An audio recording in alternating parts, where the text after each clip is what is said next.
المشاهد اللي بتشوفها دلوقتي دي مش مشاهد سينمائية لفيلم بيحكي عن كوارث طبيعية، ولا صور من مدينة متدمرة بسبب حرب بتقوم بيها دولة محتلة على مدنيين أبرياء. دي مشاهد حقيقية من اللي بيحصل حاليا في ولاية كاليفورنيا في أمريكا بعد الحرايق المشتعلة في الولاية بقالها أكتر من 4 أيام كاملة. يا ترى إيه سبب الحرايق دي؟ وإيه اللي خلاها مختلفة المرة دي عن أي مرة قبل كده؟ وإيه اللي وصلت له التحقيقات عن أسباب الحرايق بالظبط؟ وهل ممكن الموضوع يكون مفتعل بأي طريقة من الطرق، ولا الموضوع كله طبيعي بحت؟ أهلا بيكم في حلقة جديدة من مسلماينز، واللي هنتكلم فيها عن حرايق كاليفورنيا. وقبل ما نبدأ الحلقة ما تنساش تعمل لايك للفيديو وسبسكرايب للقناة عشان توصلك فيديوهاتنا الجاية كلها. الساعة 11 بالليل يوم 7 يناير بدأت الحرايق المعتادة رحلتها في ولاية كاليفورنيا في أمريكا، وتحديدا في لوس أنجلوس. وبسبب التكرار المستمر للحرايق دي في نفس المكان وفي نفس الغابات، محدش كان مهتم في البداية. الناس كانت بتاخد احتياطاتها ومحدش كان مدي الموضوع أهمية زيادة عن كل مرة. معروف إن في مناطق معينة الحرايق فيها بتحصل بشكل مستمر بسبب طبيعة المكان والتربة والعوامل البشرية وحاجات تانية كتير،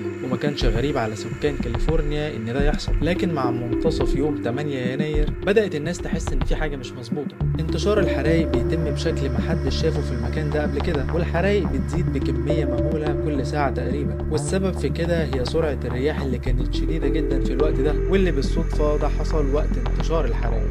انتشار الحرايق خلى الناس ما عندهاش حل تاني غير إنها تهرب وتسيب كاليفورنيا عموما ولوس أنجلوس بالخصوص، اللي اتحولت لرماد بالكامل. نار في كل حتة كأنه جحيم على الأرض، مفيش مكان أو مبنى إلا لما النار حولته لشوية تراب. المسؤولين في أمريكا وخصوصا في كاليفورنيا أصدروا أوامر إخلاء للولاية بالكامل، مع مجهود مستمر لرجال المطافي إنهم يحاولوا يسيطروا على الأرض لكن بلا جدوى. ولحد اللحظة دي الأمور لسه زي ما هي تقريبا. المؤشرات الأولية بتقول إن الخسائر لحد دلوقتي وصلت لأكتر من 50 مليون دولار. لكن السؤال الأهم، هل ممكن يكون في أي نوع من أنواع الافتعال أو التعمد في الحرايق دي كلها؟ قبل ما نجاوب على السؤال ده يا صديقي، خليني أفكرك تعمل لايك للفيديو وسبسكرايب للقناة. دعمك ليا مهم عشان استمر في تقديم محتوايا بأفكار أفضل إن شاء الله. سواء كنت شايف إن اللي بيحصل ده عقاب إلهي لأمريكا بسبب دعمها المستمر للي ما يتسموا، أو كنت شايف إن دي كارثة طبيعية ممكن تحصل في أي مكان في العالم وفي أي وقت، فخليني أقول لك إن جزء كبير جدا من الأمريكان شايفين دلوقتي إن اللي بيحصل ده مفتعل من الإدارة الأمريكية نفسها. ده طبعا في ضوء الحرب بين الإدارة الحالية للرئيس جو بايدن والإدارة الجديدة اللي هتتسلم الحكم برئاسة دونالد ترامب. يعني الموضوع كله سياسة في سياسة. لكن المهم إنه حتى لو كان سياسة فالموضوع كبر منهم شويتين. الرياح اللي هبت فجأة وخلت الحرايق تنتشر كده في كل مكان بوظت كل حاجة لو كان فعلا الموضوع مفتعل.